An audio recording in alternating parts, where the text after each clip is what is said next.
चुनाव लड्न स्थानीय तहका जनप्रतिनिधिले राजीनामा दिनुपर्ने सर्वोच्चद्वारा अल्पकालीन अन्तरिम आदेश खारेज। स्थानीय तह निर्वाचनमा उम्मेद्वार बन्नको लागि बहालवाला जनप्रतिनिधिले राजीनामा गर्नुपर्ने भएको छ। सर्वोच्च अदालतले हेलम्बु गाउँपालिकाका अध्यक्ष निमा ग्याल्जेन शेर्पाको रिटमाथिको अल्पकालीन अन्तरिम आदेश खारेज गरेको हो। न्यायाधीश तेजबहादुर केसी र तिलप्रसाद श्रेष्ठको संयुक्त इजलासले मंगलबार यसअघिको अन्तरिम आदेश खारेज गर्दै निर्वाचन आयोगले आचार संहितामा उल्लेख गरेको प्रावधानलाई कार्यान्वयन गर्न बाटो खुलाएको हो। महानगरमा गठबन्धनको भागबण्डा टुङ्गियो। भरतपुर माओवादी र पोखरा एकीकृत समाजवादीलाई दिने सहमति। नेपाली कांग्रेसले पोखरा महानगरको दाबीबाट पछि हटेसँगै सत्ता गठबन्धनमा 6वटै महानगरको भागबण्डा टुङ्गिएको छ। यसअघि पोखरा महानगरमा कांग्रेस र नेकपा एकीकृत समाजवादीले दाबी गर्दा गठबन्धनमा परेको गाँठोका कारण महानगरको भागबण्डा टुङ्गिन सकेको थिएन। सहमतिसँगै मुलुकका 6 महानगर मध्ये नेपाली कांग्रेसले 3 महानगर क्रमशः काठमाडौँ, ललितपुर र विराटनगरको नेतृत्व पाउने भएको छ। माओवादी केन्द्रले भरतपुर, जसपाले वीरगञ्ज र नेकपा एकीकृत समाजवादीले पोखरा महानगरको नेतृत्व गर्न पाउने भएका छन्। महानगरको नेतृत्व टुङ्गिए पनि ओडाका विषयमा भने टुङ्गिन बाँकी रहेको छ। 5 दलीय गठबन्धनका शीर्ष नेताहरूबीच सोमबार र मंगलबार 2 दिन भएको छलफलमा महानगरका विषयमा सहमति जुटेको हो। उपमहानगरको विषय भने टुङ्गिन अझै बाँकी छ। पोखरा महानगर दिएपछि उपमहानगरमा समाजवादीले मागेका केही सिटमा कांग्रेसलाई दिने गरी सहमति जुटाउन खोजिएको छ। प्रधानमन्त्री एवं नेपाली कांग्रेसका सभापति शेरबहादुर देउवाले चितवन र कास्कीका नेताहरूलाई छुट्टा छुट्टै भेटेर गठबन्धनको बाध्यता बुझिदिन आग्रह गरेका छन्। चितवन कांग्रेसका सभापति राजेश्वर खनालसँग बालुवाटारमा भेटेर उनले भरतपुर माओवादी केन्द्रलाई दिनुपर्ने अवस्था आएको भन्दै गठबन्धनलाई सहयोग गर्न आग्रह गरेका हुन्। केन्द्रीय समितिको निर्णयलाई आफूले मान्ने तर कार्यकर्ताको भावना माओवादी केन्द्रलाई छाड्ने नरहेको खनालले देउवालाई जानकारी गराएका छन्। अघिल्लो स्थानीय तह निर्वाचनमा पनि कांग्रेसले भरतपुर महानगरको मेयरमा माओवादी केन्द्रलाई सहयोग गरेको थियो। मेयरमा माओवादी केन्द्रबाट रेणु दाहाल विजयी भएकी थिइन्। देउवाले कास्कीका नेताहरूसँग पनि भेटेर सोही आग्रह गरेका छन्। कांग्रेस नेता यज्ञबहादुर थापाले आफूहरूलाई पोखरा महानगरपालिका नपाउने आशंका भए पनि नेताहरूले आफूहरूको कुरा बुझेर निर्णय गर्ने विश्वास व्यक्त गरे। उनले आफूहरूले तथ्य, तथ्याङ्क र तर्क दिएर नेताहरूलाई पोखरा कांग्रेसले पाउनुपर्ने दावी गरे। प्रधानमन्त्रीको इच्छा अनिच्छा भन्दा पनि केही हामीले भनेको कुराहरूमा सहमत हुँदा हुँदै पनि गठबन्धनका कुराहरू छन्। गठबन्धनका अरू पार्टीहरूलाई समेट्नुपर्ने दायित्व र जिम्मेवारी छ। त्यो कुराहरूलाई पनि तपाईहरूले बुझिदिनुपर्छ भन्ने उहाँको जुन एउटा शिष्टतापूर्ण आग्रह हामीमा रह्यो। त्यसले कता कता आशंका त हामीलाई लाग्छ, तर पनि हामीले हाम्रा तर्फबाट जोडदार रूपले भन्यौँ कि 60-65 हजार मत हामीले होल्ड गर्छौँ। त्यो मत थोरै मत भएका चुनाव चिन्हमा लएर खन्याउने कुरा ज्यादै अव्यावहारिक, ज्यादै गाह्रो छ। यो कठिनाइलाई यो होइन कि गठबन्धन गर्नै हुन्न, गठबन्धन भत्काउने भन्ने हाम्रो भनाइ होइन। तर यो अव्यावहारिक कुरालाई सम्बन्धित पार्टी माधव नेपाल हुनुहुन्छ या प्रचण्ड हुनुहुन्छ, सम्बन्धित पार्टीका नेताहरूलाई पनि यो कुरा अवगत गराइयोस् भनेर हामीले जिल्लाको वस्तुस्थिति तस्बिर होइन एक्सट्राप्लेट राखिदिएका छौँ। कांग्रेस नेताहरूले गठबन्धनको आफूहरू विरोधी नभएको र दाहाललाई पनि भेटेर आफूले कांग्रेसको उम्मेद्वार भए जित्न सजिलो हुने कुरा राखेको बताए। ललितपुर महानगरपालिकाका प्रमुख चेरीबाबु महर्जनले गठबन्धनले गरेको भागबण्डा आफूहरूले मान्ने बताएका छन्। मंगलबार प्रधानमन्त्री निवास बालुवाटारमा सञ्चारकर्मीसँग कुराकानी गर्दै प्रमुख महर्जनले गठबन्धनले महानगरपालिकामा गर्ने भागबण्डा आफूहरूले मान्ने बताएका हुन्। उनले ललितपुर महानगरपालिका भने नेपाली कांग्रेसले पहिले पनि निर्वाचन जितेको हुनाले यसपटकको निर्वाचनमा अरूलाई नछाड्ने बताए। अब गठबन्धन हुँदै गर्दा यो चाहिँ केन्द्रकै निर्णय हो, तसर्थ हामीले मान्नुपर्छ र हामी मान्छौँ। मानेर हाम्रो यो नतिजा चाहिँ अति राम्रो हुन्छ भन्ने चाहिँ हाम्रो ठम्याइ हो। हामी त छोड्दैनौँ, हामी त जितेको ठाउँ हो नि त, छोड्ने भन्ने त प्रश्नै आउँदैन। मेयर, उपमेयर र जितेको हाम्रो नेपाली कांग्रेसको तर्फबाट जितेको 10 वटा छ। मेयर, उपमेयर हामी राख्छौँ। अनि त्यो पछि अरू चाहिँ हामी भागबन्दा गर्छौँ। ललितपुर महानगरपालिकाको प्रमुख र उपप्रमुख आफूहरूले राख्ने उनको भनाइ छ। त्यसैगरी यसअघि नेपाली कङ्ग्रेसले जितेको 10वटा वडाहरू पनि आफूहरूलाई राख्ने र बाँकी रहेको 19वटा वडामा पनि आफूहरूले 50% लिएर भागबन्डा गर्ने उनले बताए। होइन त्यो भागबन्दा गर्ने होइन, हामी कहाँ हजुर हामी कहाँ 29 वडा छ, त्यसपछि 19 वडा चाहिँ भागबन्दा गर्छौँ। त्यो भागबन्दा गर्दाखेरि चाहिँ हामी कतिमा पनि 50% लिन्छौँ। हजुर हजुर हजुर लगभग हामी 19-20 वटा चाहिँ वडा हामी राख्छौँ। सभापतिलाई भेट्नको निमित्त म चाहिँ एउटा अर्कै हाम्रो इस्यु छ, त्यो इस्युमा चाहिँ भेट्न आएको हो। तर अहिले बैठक हुँदै गरेको अवस्थामा चाहिँ मैले भेट्न पाइनँ। त्यो चाहिँ सम्भवै छैन। अब जितेको मेयर मै हुँ, अब फेरि जित्ने पनि मै हुँ। सर्वसम्मतै भनेर भन्दाखेरि त अब यहाँ निर्णय गर्नु बाँकी नै छ। हुँदै गर्दाखेरिको अवस्थामा अहिलेसम्मको व्यवस्थापनमा म नै सबैभन्दा अगाडि छु। प्रमुख महर्जनले ललितपुर महानगरपालिकामा नगर प्रमुखको उम्मेद्वार आफू भएको पनि बताएका छन्। आफूले नै मेयरको टिकट पाउने उनको दाबी छ। गठबन्धन टुटाउने षड्यन्त्र भइरहेको कङ्ग्रेस सभापति देउबाको गुनासो। वरिष्ठ नेता पौडेल भन्छन् गठबन्धन देखेर ओली थरथर काम्न थाले। प्रधानमन्त्री तथा नेपाली कङ्ग्रेसका सभापति शेरबहादुर देउबाले गठबन्धन टुटाउने षड्यन्त्र भइरहेको बताएका छन्। नेवी सङ्घको स्थापना दिवसको अवसरमा मङ्गलबार काठमाडौँमा आयोजित कार्यक्रममा बोल्दै उनले गठबन्धन तोड्न नहुने बताएका हुन्। गठबन्धनका दलहरूलाई उचित स्थान दिएर चुनावसम्म लैजाने उनले बताए। गठबन्धन टुटाउने षड्यन्त्र भइरहेछ नि बेसी। गठबन्धन त्यही हाल हुने हो। अस्ति जस्तो हाल भयो नि, ओलीले एमाले मिलेपछि के हाल थियो हाम्रो पार्टीको। देशभर कति हाम्रो साथी रोएका थिए, हटाउनु पर्यो भने होइन। त्यस कारण चाहिँ नि भोलि पनि त्यो अवस्था नहोस्, त्यस कारण चाहिँ हामी सबैले के ध्यान पऱ्यो भनेदेखिलाई अहिलेको नयाँ संविधान जो बनेको छ, यो संविधान अनुसार कुनै पनि एक्लै पार्टीको सरकार बहुमत आउने सम्भावना छैन। हेर्नुहोस्, त्यो धेरै किसिमको सङ्गठन भएपछि भन्नु सक्दैन। कसै त मिल्नै पऱ्यो। उसलाई हटाउनु पर्यो सबैले भने, ल ठिक छ हटाऊ। त्यस कारण चाहिँ नि अब यो गठबन्धनलाई अगाडि लगेर जानु छ। त्यस कारण चाहिँ गठबन्धन भन्दाखेरि गिभ एन्ड टेक हुन्छ नि। तपाईँलाई सबैको दिनलाई गठबन्धन बनायो होइन नि, उनले पनि केही पाउनुलाई गठबन्धन बनायो। ठिक छ।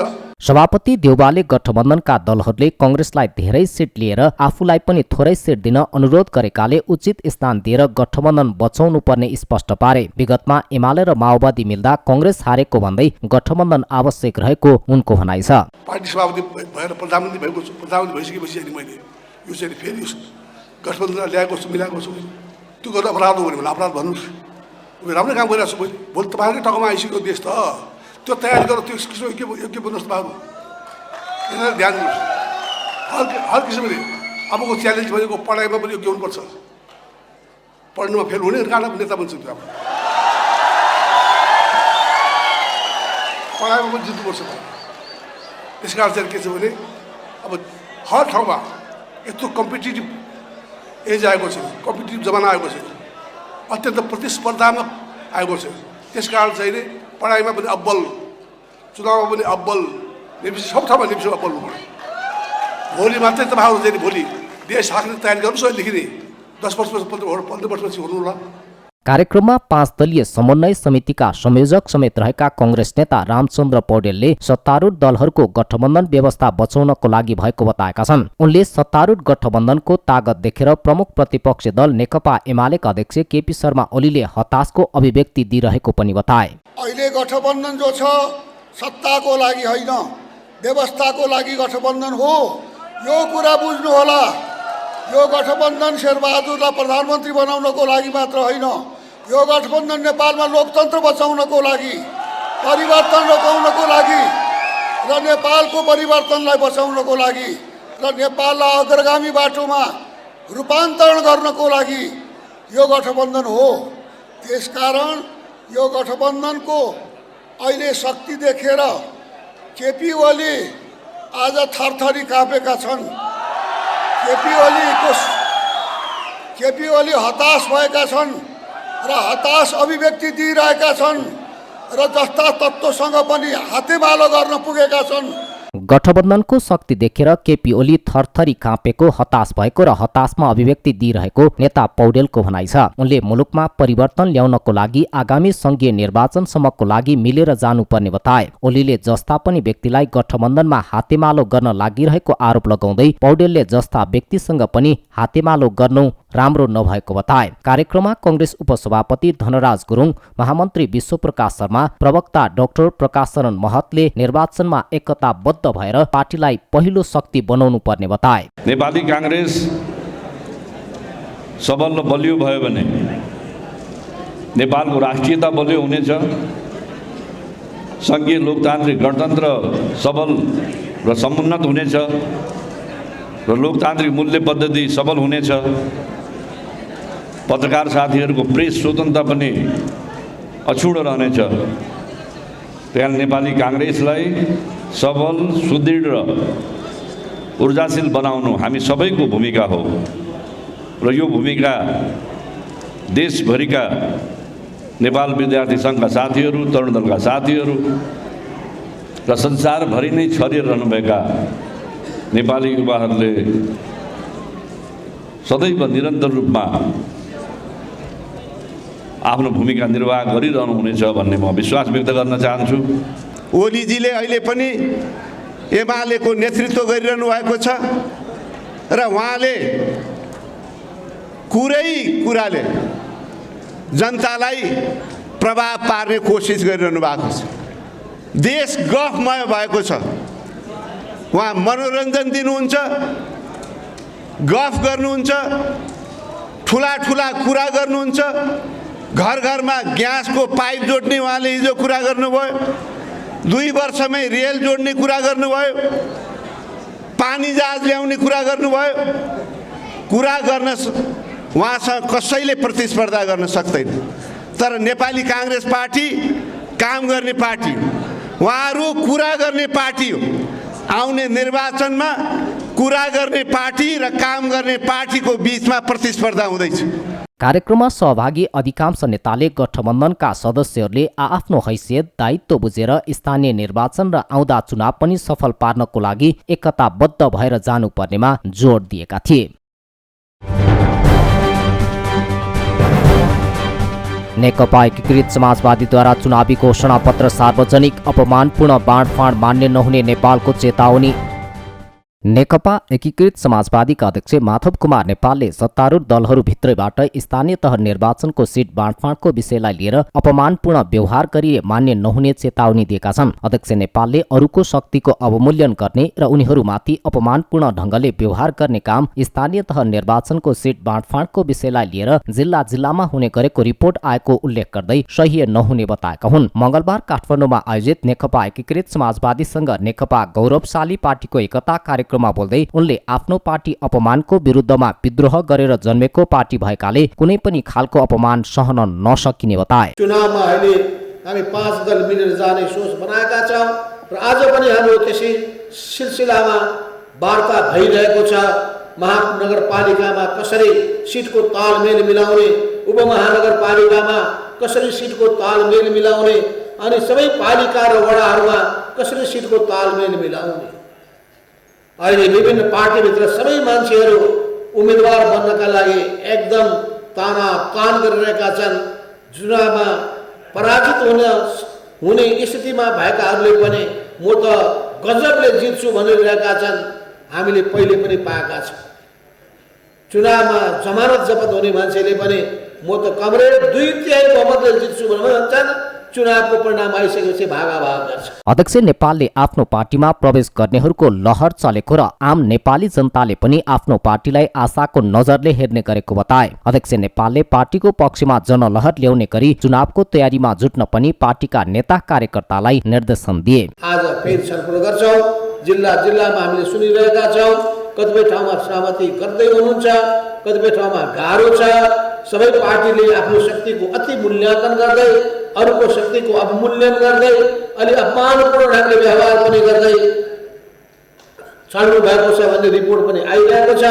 हामी अपमान सहनका लागि जन्मेका होइन, अपमानको विरुद्धमा विद्रोह गर्नलाई जन्मेका। हामीलाई आफ्नो शक्ति र सामर्थ्यमा विश्वास छ। र हामीले आफ्नो शक्तिको अति मूल्याङ्कन पनि गर्न हुँदैन। तर यो 7 महिनाको अवधिमा हामीले जसरी जिल्लामा पालिकामा फैलिएका छौँ, वडामा गएका छौँ र यस बीचमा पनि पार्टीमा प्रवेश गर्ने जुन लहर आएको छ मेचीदेखि महाकालीसम्म, त्यो लहरले पनि के बताउँछ भने यो पार्टीको भविष्य छ। अध्यक्ष नेपालले निर्वाचनमा आफ्नो पार्टीको चिन्ह कलम भएको र यसको प्रचार प्रसारमा जोड दिन पनि सिङ्गो पार्टी पंक्तिलाई सचेत गराए। गभर्नर अधिकारीलाई निलम्बन गर्ने निर्णय कार्यान्वयन नगर्न सर्वोच्चको आदेश, दुवै पक्षलाई वैशाख 13 गते छलफलका लागि बोलाइयो। सर्वोच्च अदालतले गभर्नर महाप्रसाद अधिकारीको कारबाही तत्काल कार्यान्वयन नगर्न अल्पकालीन अन्तरिम आदेश जारी गरेको छ। न्यायाधीश हरि फुयालको एकल इजलासले प्रारम्भिक सुनवाई गर्दै गभर्नरमाथिको कारबाही कार्यान्वयन नगर्न अल्पकालीन आदेश दिएको हो। यस विषयमा 13 वैशाखमा छलफलका लागि दुवै पक्षलाई बोलाइएको छ। जाँचबुझ समिति गठन गरी आफूलाई निलम्बन गर्ने सरकारको निर्णय विरुद्ध गभर्नर महाप्रसाद अधिकारीले सर्वोच्च अदालतमा रिट निवेदन दर्ता गराएका थिए। गभर्नर अधिकारीले रिट निवेदनमा गैर कानूनी, बदनियतपूर्ण र पूर्वाग्रह रूपमा जाँचबुझ समिति गठन गरी आफूलाई निलम्बन गरिएको दावी गरेका थिए। उनले जाँचबुझ समिति गठन गर्ने निर्णय कार्यान्वयन नगर्न माग गर्दै आफूमाथिको निलम्बन समेत फुकुवा गर्न आदेश जारी गर्नुपर्ने माग गरेका हुन्। 24 चैत 2078 मा मन्त्री परिषदको बैठकले गभर्नर अधिकारीमाथि जाँचबुझ समिति गठन गरी उनलाई निलम्बन गरेका थिए। निलम्बित गभर्नर अधिकारीले आफूमाथि जाँचबुझ र छानबिन गर्नुपर्ने कुनै कारण नभएको दावी गरेका थिए। नेपालको अर्थतन्त्र सङ्कटपूर्ण अवस्थामा नरहेको उद्योगीको दाबी, भुक्तानी सन्तुलन नोक्सानमा जाँदा समस्या। नेपाल उद्योग परिसंघले नेपालको अर्थतन्त्र सङ्कटपूर्ण अवस्थामा नरहेको बताएको छ। मंगलबार काठमाडौँमा पत्रकार सम्मेलनको आयोजना गर्दै परिसंघले मुलुकको वर्तमान अर्थतन्त्र कुनै पनि सूचकहरूमा सङ्कटपूर्ण अवस्थामा नरहेको बताएको हो। पत्रकार सम्मेलनमा बोल्दै परिसंघका अध्यक्ष विष्णुप्रसाद अग्रवालले उपलब्ध तथ्याङ्क र विगतको परिदृश्यको विश्लेषण गर्दा अर्थतन्त्र सङ्कटको अवस्थामा नभएको दावी गरे। यो एउटा क्राइसिसको त सिचुएसन छैन। जुन क्राइसिसका जुन एउटा प्यारामिटर्सहरू हुन्छन् त्यो आजको स्थिति नेपालको हामीहरूको क्राइसिसको सिचुएसन छैन। दोस्रो कुरा, प्यानिक हुनुपर्ने, मलाई लाग्छ कि प्यानिक हुनुपर्ने पनि आवश्यकता जस्तो लागेन। तर यो पनि भन्न मिल्दैन कि सबै कुराहरू ठिक छ। आजको दिनमा कन्सर्न हुने आवश्यकता तो छ। हामीले कन्सर्न हुने, हामीहरूले कसियस हुने, समयमै यस्ता कदमहरू लिने जसबाट के छ कि हामीहरूको अर्थतन्त्र फेरि पुनरुत्थानकोतिर जान सकोस्। तो यो सबै हामीहरू यो निष्कर्षमा हामीहरू पुगेका छौँ। अध्यक्ष अग्रवालले भुक्तानी सन्तुलन नोक्सानमा जाँदा नेपालको अर्थतन्त्रमा केही समस्या भने देखिएको बताए। उनले नेपालमा मुद्रास्फीति उच्च दरमा नपुगेको, बेरोजगारीको समस्या एकैपटक नदेखिएको, बजारमा माग बढिरहेको, सामाजिक समस्या नदेखिएकाले अर्थतन्त्रमा सङ्कट नदेखिएको उल्लेख गरे। नेपालका कम्पनीमा लगानी गर्न खोज्ने विदेशी नागरिकलाई लगानी गर्न, एनआरएनएलाई आइपिओ लगानी गर्न र रेमिट्यान्सलाई औपचारिक माध्यमबाट ल्याउन सहुलियत दिन परिसंघको सुझाव छ। हामीले यो भनिराखेको छौँ कि क्राइसिसको वातावरण छैन, प्यानिक हुनुपर्ने आवश्यकता छैन। तर हामीहरूले उपचार नगर्ने मतलब कि इस्युै छैन भनेर भनेको छैन। Let's put it very very straight. त्यसमा सर्टेन ब्यालेन्स अफ पेमेन्ट जुन तरिकाले हामीहरूको लास्ट केही समयमा घटेको छ त्यो म्याटर अफ कन्सर्न छ र त्यो म्याटर अफ कन्सर्नलाई हामीहरूले उपचार गर्नुपर्छ। हामीले यसलाई अगाडि बढाउनुपर्छ। यसको केही न केही हामीहरूले समाधान खोज्नुपर्छ। त्यो हामीहरूले भनेको पनि छौँ। यो ब्यालेन्स अफ पेमेन्टको पनि दुईवटा मतलब के छ कि त्यसमा दुईवटा पक्षहरू छन्। एउटा त के छ कि इन्फ्लोको पक्ष, अर्को आउटफ्लोको पक्ष। हामीहरूका जति पनि स्टेपहरू आइराखेका छन् त्यो सबै इन्फ्लोको लागि इन्फ्लोमा ध्यान केन्द्रित भएको छैन। त्यस्तै परिसंघका उपाध्यक्ष अनुज अग्रवालले नेपालको अर्थतन्त्र श्रीलङ्काको अवस्थामा नपुग्ने दावी गरे। उनले नेपालको अर्थतन्त्र श्रीलङ्का हुन लागेको छ भनेर अनावश्यक हल्ला गरिएको जिकिर गरे। खास गरी यो म्याक्रो इकोनोमिक इन्भाइरोमेन्टमा र फरेन एक्सचेन्ज रिजर्भमा कुनै पनि कम्पेरिजन गर्ने कुनै अर्थै छैन। भोलि नेपालले हामीले जिम्बाब्वेसँग कम्पेयर गर्ने कि नर्थ कोरियासँग गर्ने कि कहाँ गर्ने भनेर पनि कुरा आउँछ नि। त्यस्तो छ। यो श्रीलङ्कासँग नेपालको म्याक्रो इकोनोमिक कम्पेरिजन कुनै हातमा हुन सकिँदैन। केही तथ्याङ्क हामी राख्न चाहन्छौँ। हाम्रो जीडीपी चाहिँ श्रीलङ्काभन्दा आधी नन कम, तर हाम्रो डेट चाहिँ अलमोस्ट 15% अफ श्रीलङ्कामा पुगेको छैन। कहीँ पनि हाम्रो डेट टु जीडीपी रेसियोमा श्रीलङ्कासँग केही कम्पेरिजन छैन। अरू पनि हजुरलाई थाहै होला कि नेपालको मोरलेस सबै डेट चाहिँ सफ्ट लोन लङ टर्म लोनमा छ। Average weighted cost of Nepal debt is less than 1%, श्रीलङ्काको average cost of debt is over 5%। मलाई लाग्छ नेपालको एउटा सुखद कुरा के छ भने विगतको जो सरकारमा बसे पनि हाम्रो म्याक्रो इकोनोमिक फन्डामेन्टल्स कहिले पनि बिग्रेको छैन। हामीले हाई इन्ट्रेस्ट लोन लिने, अरू मुलबाट लिने, अरू खर्च गर्ने, हामीले जहिले पनि नेपाल सरकारले कहिले पनि त्यस्तो कदम चलाएको छैन। पत्रकार सम्मेलनमा परिसंघले विदेशी नागरिकलाई नेपाली पुँजी बजारमा शेयर किन्न दिनुपर्ने बताएको छ। संघले कम्तीमा 3 वर्षको सीमा तोकेर विदेशीलाई डलरमा शेयर किन्न दिनुपर्ने बताएको हो। र गणेशमान स्मृति बक्सिङ प्रतियोगिता काठमाडौँमा सुरु। 65 पुरुष र 37 महिला गरी 102 जना खेलाडी प्रतिस्पर्धामा। गणेशमान सिंहको स्मृतिमा आयोजना गरिएको गणेशमान सिंह स्मृति राष्ट्रिय बक्सिङ प्रतियोगिता मंगलबारदेखि काठमाडौँमा सुरु भएको छ। वीर गणेशमान सिंह स्पोर्ट्स कमिटीको आयोजनामा हुने प्रतियोगितामा 7 प्रदेश र 3 विभागीय टोली गरी 10 टिमले प्रतिस्पर्धा गर्नेछन्। काठमाडौँको बसन्तपुर डबलीमा प्रतियोगिता शनिबारसम्म सञ्चालन हुनेछ। प्रतियोगितामा पुरुषतर्फ 48, 57, 63, 69, 75, 81 र 91 किलो गरी 7 वटा तौल समूहमा प्रतिस्पर्धा हुनेछ। त्यसैगरी महिलातर्फ 48, 54, 57, 60, 64, 69, 69, 75 किलो गरी 5 वटा तौल समूहमा प्रतिस्पर्धा हुनेछ। प्रतियोगितामा प्रदेश 1 बाट 7 पुरुष र 4 महिला, मध्य प्रदेशबाट 7 प्रदेश र 5 महिला, बागमती प्रदेशबाट 7 पुरुष र 3 महिला खेलाडीले प्रतिस्पर्धा गर्नेछन्। त्यसैगरी गण्डकी प्रदेशबाट 7 पुरुष र 3 महिला, लुम्बिनी प्रदेशबाट 6 पुरुष र 4 महिला, कर्णाली प्रदेशबाट 6 पुरुष र 4 महिलाले प्रतिस्पर्धा गर्नेछन्। विभागीय टोली त्रिभुवन आर्मी क्लबबाट 7 पुरुष र 5 महिला, सशस्त्र प्रहरी बल एपीएफबाट 7 पुरुष र 5 महिला तथा नेपाल पुलिस क्लबबाट 4 पुरुष र 2 महिला खेलाडीले प्रतिस्पर्धा गर्नेछन्। प्रतियोगितामा 65 पुरुष र 37 महिला गरी 102 जना खेलाडीले प्रतिस्पर्धा गर्नेछन्। प्रतियोगिताका हरेक तौल समूहका विजेताले 25,000 नगद पुरस्कार जित्नेछन्। त्यसैगरी दोस्रो हुनेले 15,000 र तेस्रो हुनेले जनही 7,500 रुपियाँ नगद पुरस्कार जित्नेछन्। त्यसैगरी उत्कृष्ट पुरुष खेलाडीलाई मोटरसाइकल र उत्कृष्ट महिला खेलाडीलाई स्कुटर प्रदान गरिनेछ। नेपाल सुपर लिगको दोस्रो संस्करण गर्नको लागि आयोजक नेपाल स्पोर्ट्स एन्ड म्यानेजमेन्ट प्रालीले भदौ 25 देखि कार्तिक 5 गतेसम्मका अखिल नेपाल फुटबल संघलाई प्रस्तावित मिति पठाएको छ। दोस्रो संस्करणको एनएसएल को प्रस्तावित मितिका लागि पत्र एन्फामा बुझाएको हो। ए डिभिजन क्लब संघको विवादका कारण अखिल नेपाल फुटबल संघले चैत 26 गतेबाट हुने भनिएको प्रतियोगिता स्थगित गर्न आग्रह गरेको थियो। तर अब आयोजकले भदौको अन्तिम साताबाट गर्ने योजनाका लागि एन्फालाई पत्र पठाएको छ। एनएसएल आयोजकको प्रस्तावित मितिमा एन्फाले कहिले निर्णय गर्छ त्यो भने यकिन छैन। पहिलो संस्करणमा राम्रो सफलता हात पारेपछि यो पटक 3 नयाँ टिमलाई थपेको थियो, जसमा दोस्रो संस्करणमा 10 टिमले सहभागिता जनाउनेछन्। यो पटक प्रतियोगितालाई पोखरामा गराउने योजना सहित आयोजकको थियो, तर प्रतियोगिता स्थगित हुँदा त्यो पनि हुन सकेन। 10 टिमका लागि खेलाडीको अक्सन फागुन 21 गते भइसकेको छ, जसमा हरेक टिमले 15-15 खेलाडीलाई अनुबन्ध गरेका छन्।